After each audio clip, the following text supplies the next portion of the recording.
Bab 119, di mana surga barat. Para pelarian dan brigade tempur konsorsium Qing akhirnya mencapai kebuntuan. Para pelarian tidak berniat menyerang brigade tempur. Mereka tidak bisa menerima situasinya.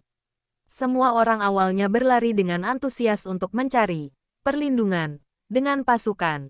Tetapi mereka mundur ketika senjata diarahkan ke mereka. Pada kenyataannya, Ren Xiaosu merasa tidak ada yang salah dengan tindakan yang diambil konsorsium Qing. Jika itu dia akan melakukan hal yang sama. Tetapi para pelarian merasa bahwa meskipun mereka tidak bisa mendekati konsorsium Qing, itu akan cukup baik untuk mengikuti mereka. Jadi mereka memutuskan untuk beristirahat di tempat. Ketika konsorsium Qing berangkat, mereka diam-diam akan mengikuti mereka. Paling tidak, konsorsium Qing akan tahu bagaimana untuk sampai ke benteng 109, kan?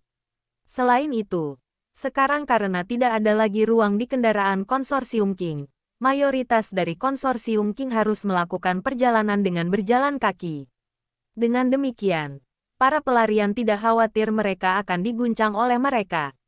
Xiaosu, akankah ada bahaya jika kita tetap dekat dengan konsorsium Qing? Wang Fugui bertanya dengan khawatir. Bagaimanapun, Ren Xiaosu telah membunuh beberapa orang mereka yang berjaga-jaga di sekolah ketika gempa bumi melanda.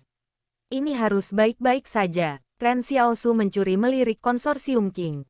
Saat ini, konsorsium Qing dan para pelarian dipisahkan oleh area terbuka. Sepertinya orang-orang konsorsium Qing tidak berniat melakukan kontak dengan mereka. Lebih baik seperti ini karena konsorsium Qing tidak akan tahu Ren Xiaosu ada di sini. Kalian semua bisa tinggal di sini tanpa khawatir. Ren Xiaosu dengan hati-hati mengingatkan mereka. Jika situasinya tidak beres, kita akan melarikan diri ke padang belantara.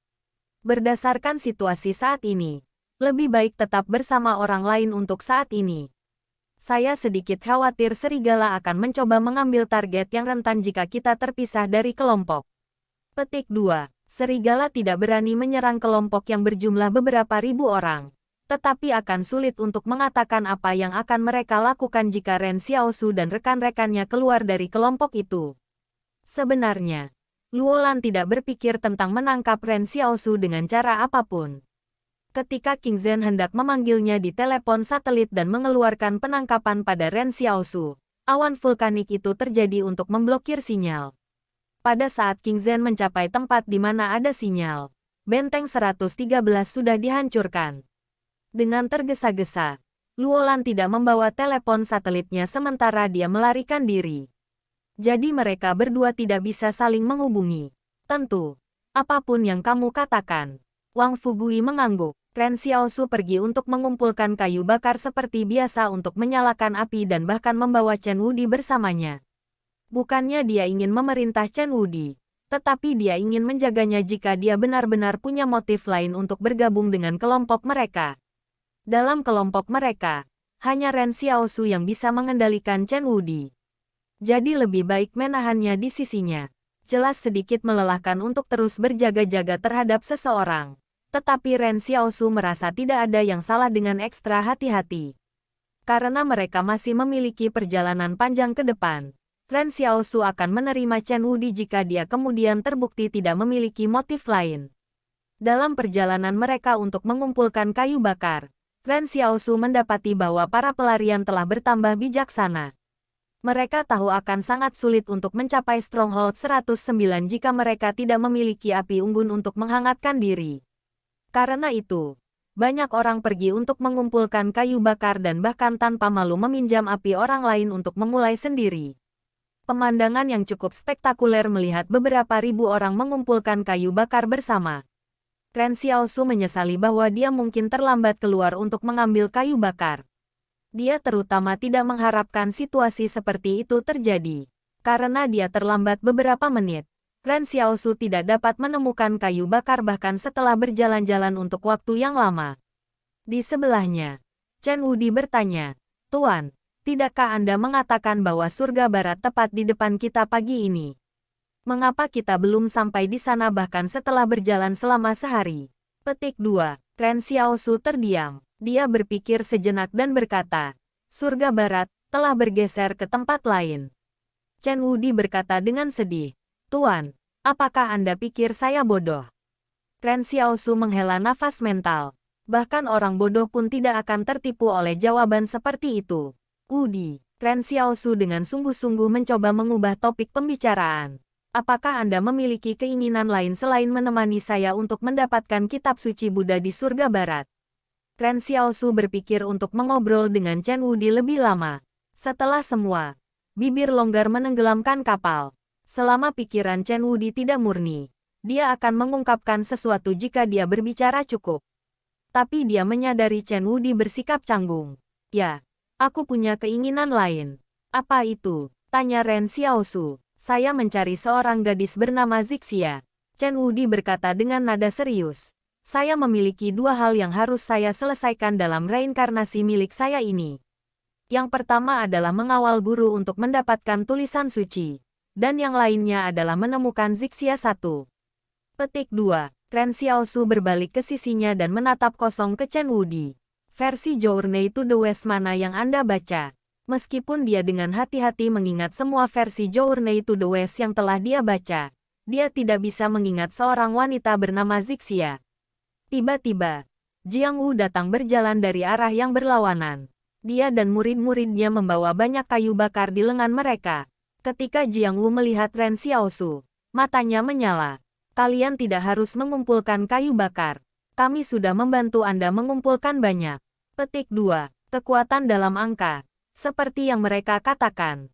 Dengan Jiang Wu memimpin 28 siswa untuk mengumpulkan kayu bakar, itu jauh lebih cepat daripada jika Ren Xiaosu mengumpulkannya sendiri.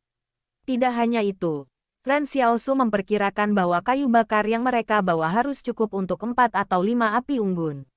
Ren Xiaosu tidak menolaknya dan mengangguk. Itu adalah hal yang baik yang dia maksudkan untuk membalas budi. Dan dia tidak keberatan dengan sikap baiknya. Dia melihat beberapa siswa perempuan menatap Chen Wudi dengan malu. Mereka berjalan dengan ragu-ragu dan berkata kepadanya, "Kamu sangat tampan." Chen Wudi tertegun sebelum menjawab, "Terima kasih. Sedekah perempuan."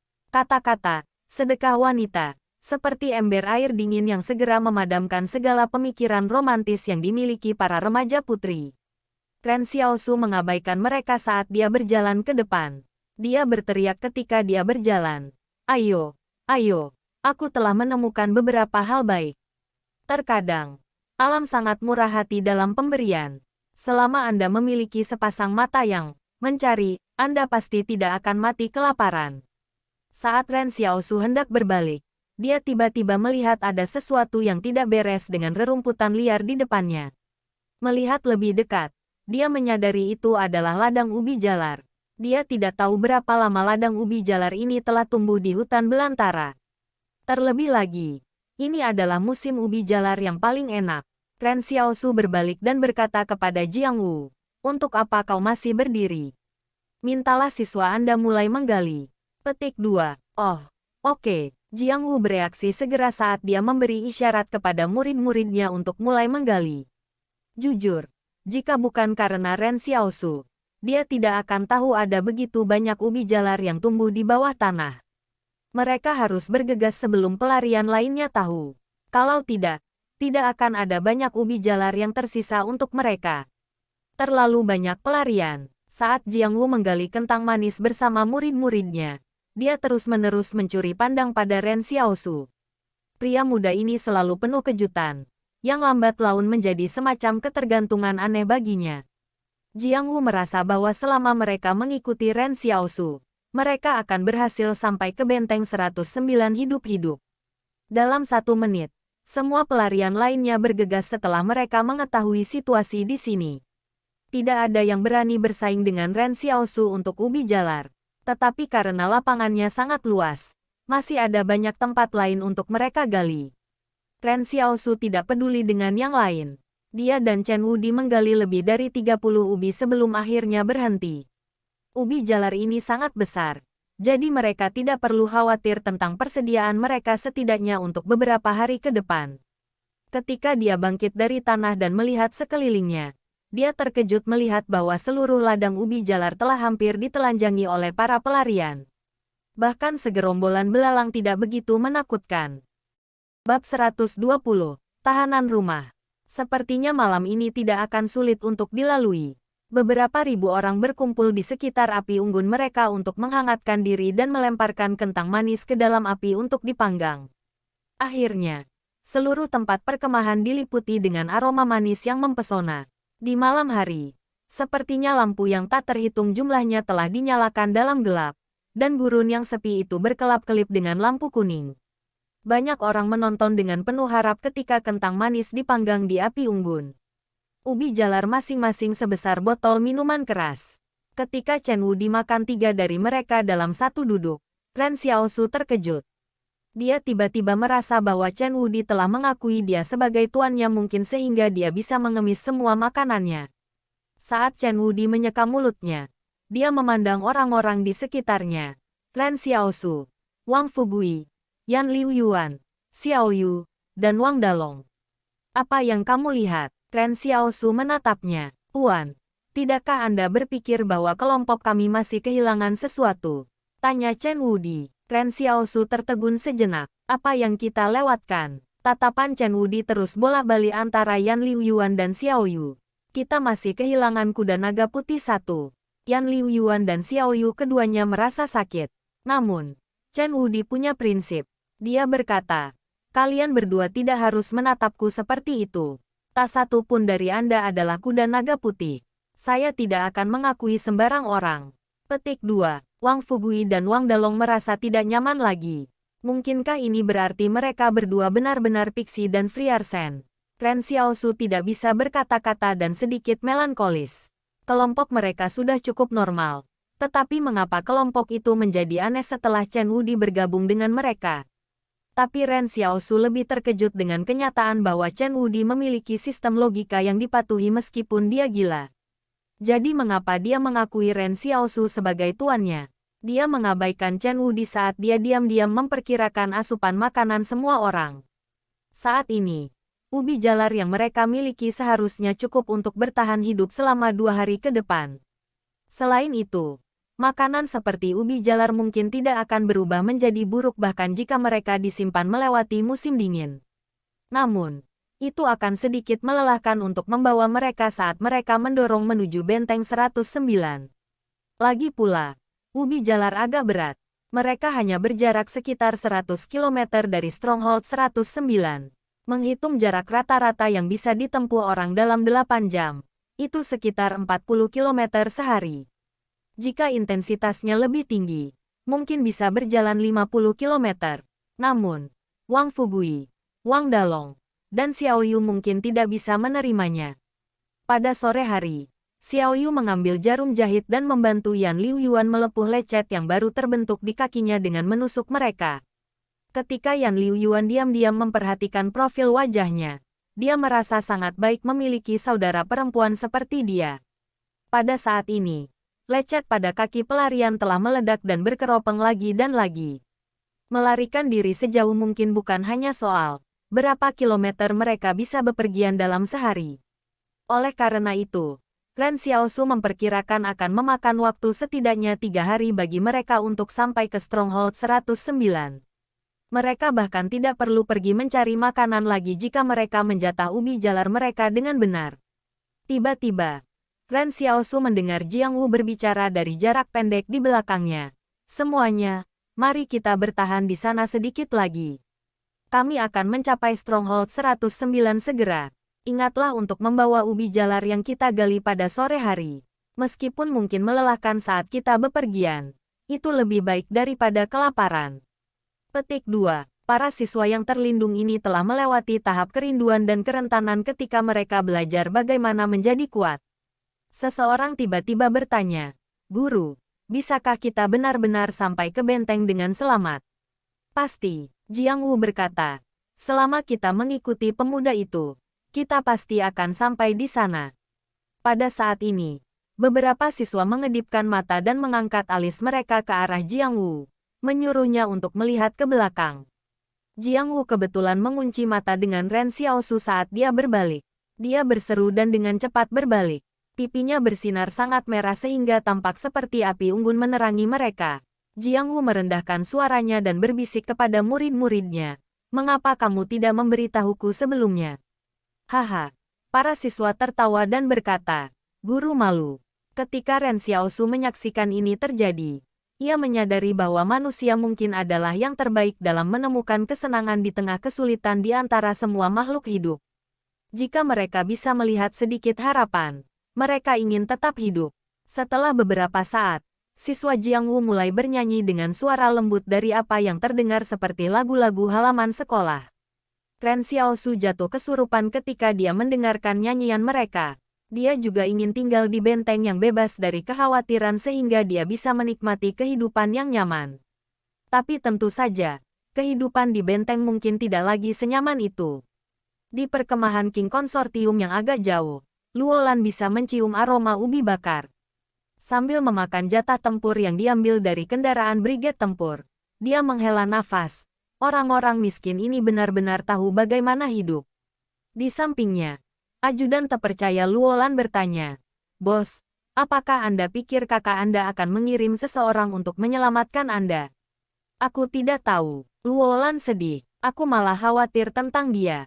Dia masih berada di pegunungan Jing ketika segala sesuatunya salah, dan tidak ada yang tahu apakah dia hidup atau mati." Petik 2. Ajudan terpercaya Luolan bergumam, "Saya pikir Bos King Zhen akan baik-baik saja. Anda selalu dapat mengandalkan dia untuk menyelesaikan sesuatu. Dia bisa diandalkan." Petik 2. Dapat diandalkan. Luolan menghela nafas. Bukankah kecelakaan masih terjadi sama saja? Tapi tentu saja, gempa bumi dan letusan gunung berapi adalah bencana alam. Mereka adalah kekuatan yang tak terhentikan. Petik 2. Apakah menurut Anda hal yang sama terjadi pada Stronghold 112?